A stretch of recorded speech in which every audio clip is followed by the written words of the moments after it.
होती है। तो 8 तारीख को आप मना सकते हैं, ठीक है, चंद्रमा की पूजा। लेकिन अगर बात करें रक्षाबंधन की तो 9 तारीख को मनाया जाएगा सुबह प्रातः 5:43 से। पूरे दिन पूर्णिमा तिथि भी है, आपको श्रावण नक्षत्र मिल रहा है जो कि अति शुभ चंद्रमा का नक्षत्र है, और भद्रा का साया भी तब तक खत्म हो जाएगा। तो इसलिए कोई भी शंका नहीं है, जो रात्रि पूजन करते हैं वो 8 तारीख को अपना चंद्रमा का कर सकते हैं। रक्षाबंधन इस बार 100% बिना किसी शंका के 9 अगस्त को ही मनाया जाएगा। राज मिश्रा जी, 100 साल बाद कहा जा रहा है कि ऐसी शुभ घड़ी आई है, तो ये 100 साल बाद इस बार इसको अति शुभ क्यों माना जा रहा है? बहुत सारे संयोग हैं और मैं सभी संयोगों के बारे में विस्तार से चर्चा करने का प्रयास करूंगा। सबसे पहला, आपकी पूरी टीम GNT का हृदय से धन्यवाद कि आप लोग जो भी धर्म की चर्चाएं हैं उसको बहुत विस्तार से करते हैं और विस्तार से जानकारी देते हैं। मैं बार बार इस पर कहता रहा हूं, लेकिन मैं चाहूंगा कि सबसे पहले हम लोग हाथ जोड़कर, बहुत सारी बहनें भाई इस प्रोग्राम को देखेंगे और देख करके उनके जीवन के अंतर्गत सात्विकता आए, पॉजिटिविटी आए, ताकि वो त्योहार को मनाएं और उसका पूर्ण फल प्राप्त कर पाए। उसके लिए सबसे पहले मैं चाहूंगा भगवान गणेश जी का हम लोग हाथ जोड़ करके स्मरण करें और फिर चर्चा को प्रारंभ करते हैं और आपके एक एक प्रश्न का विस्तार से उत्तर देने का प्रयास करते हैं। ओम गजाननं भूतगणादिसेवितं कपित्थजम्बो फलचारुभक्षणम्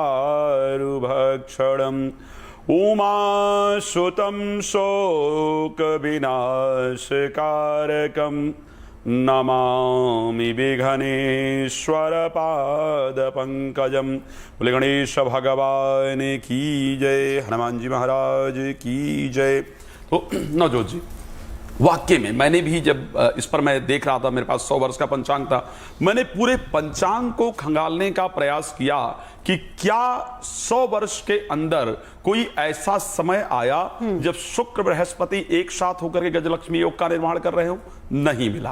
कहीं बुध और सूर्य एक साथ होकर के बुद्धादित्य योग का निर्माण कर रहे हो, कहीं गजकेसरी योग का निर्माण हो रहा हो, कहीं सर्वार्थ सिद्धि योग का निर्माण हो रहा हो। तो अगर मैं इन सारे योगों को उठा करके शोभन या सौभाग्य नामक योग की बात करूं या श्रवण नक्षत्र की बात करूं, अगर मैं इन सभी, हाँ एक एक योग किसी किसी वर्ष में प्राप्त हो गया, ठीक है, लेकिन अगर मैं इतने सारे शुभ संयोगों की बात करूं तो वो जो शुभ संयोग इतने सारे होने चाहिए वो किसी भी वर्ष के अंतर्गत मुझे प्राप्त नहीं हुए। तो मुझे जो आपका ये एक 100 वर्ष का जो संयोग का वो नजर आया, मुझे लगा कि इससे सुंदर और शायद प्रोग्राम का नाम या हेडलाइन नहीं हो सकती है। शायद मैं अगर 100 वर्ष से पहले भी जाने का प्रयास करूं तो इस प्रकार का संयोग नहीं आया था। तो इसीलिए कहा जाता है इतने सारे जब शुभ संयोग एक साथ निर्माण हो जाते हैं तो उसको उस प्रकार का, जैसे श्री रामचरितमानस के अंतर्गत एक चौपाई आई कि जोग नगत ग्रह वार अतिथि सकल भये अनुकूल, और जिस प्रकार भगवान राम का चर अचर हर्ष जुत राम जन्म सुखमूल, भगवान राम का जब जन्म हुआ था तो उस समय इस प्रकार की परिस्थिति बनी थी कि योग लगन ग्रह वार तिथि सब कुछ अनुकूल हो गए थे। उसी प्रकार इस बार रक्षाबंधन पर सभी प्रकार की जो परिस्थितियां हैं, जो ग्रहों का संयोग है वो अनुकूल हो रहा है। आप लोग जानते हैं कि शनि, मैं पहले भी चर्चा कर चुका हूं, 30 वर्ष बाद ये परिस्थिति है जब शनि मीन राशि के अंतर्गत बृहस्पति घर में अपने गुरु के घर में गोचर कर रहे हैं, वक्री हुए हैं खैर इस समय पर। 30 वर्ष बाद इस प्रकार की परिस्थिति हो रही है कि शनि का यह संयोग है। 18 वर्ष बाद राहु कुंभ राशि के अंतर्गत गोचर कर रहे हैं, बृहस्पति का स्वयं का अतिचारी होना। तो ये जो सारे संयोग हैं ये शायद जीवन में हम सबको पहली बार प्राप्त हुए हैं और आगे कभी प्राप्त होना हो इसका निर्धारण नहीं। बिल्कुल, और ये संयोग कैसे आपके लिए गुड न्यूज लेकर आ रहे हैं इस पर हम आगे समझेंगे, जानेंगे। डॉक्टर नीतीश आपके पास आते हुए, हालांकि कहा यह जा रहा है क्योंकि भद्रा का साया नहीं, इसका मतलब हम ये माने कि सुबह से शाम तक सभी पहर एकदम शुभ है, हर समय बिल्कुल शुभ है। जी हाँ, 8 तारीख को जब पूर्णमासी की तिथि प्रारंभ हो रही है तभी भद्रा का साया भी समाप्त हो रहा है। और भद्रा है क्या? भद्रा, यम, ये सब 5 भाई बहन हैं शनिदेव, और भद्रा का काम ही है कि हर अच्छे कार्यों में विघ्न को उत्पन्न करना।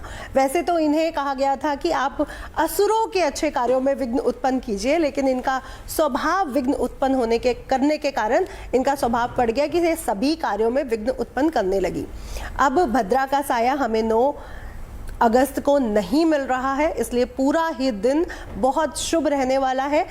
हर बहन अपने भाई की कलाई पर रक्षाबंधन राखी बांध सकती है। जी। बिल्कुल, इसीलिए 100 साल बाद इतना शुभ योग बन रहा है। चलिए अब वाना जी आपके पास आते हुए, जल्दी से इंतजार हर बहन कर रही है कि भाई हमारी राशि के हिसाब से बताइए कि हमें किस तरीके से इस पर्व को मनाना है। बहन और भाई दोनों के हिसाब से बताइए। पहली 3 राशियों की बात करेंगे, मेष, वृषभ और मिथुन। धन्यवाद नवजोत जी। सबसे पहले जीएनटी के माध्यम से आप सभी को रक्षाबंधन की हार्दिक शुभकामनाएं। ये रक्षाबंधन आपके जीवन में बहुत सारी खुशियां लाए। इस बार बहुत सारे शुभ संयोग भी बन रहे हैं। आइए बात करते हैं राशि अनुसार। अगर भाई की मेष राशि है तो वो क्या गिफ्ट्स दे सकते हैं, और अगर बहन की मेष राशि है तो वो आप क्या गिफ्ट दे सकते हैं या फिर क्या रिचुअल्स आप फॉलो कर सकते हैं। तो सबसे पहले हम मेष राशि की बात करते हैं। अगर बहनें अपने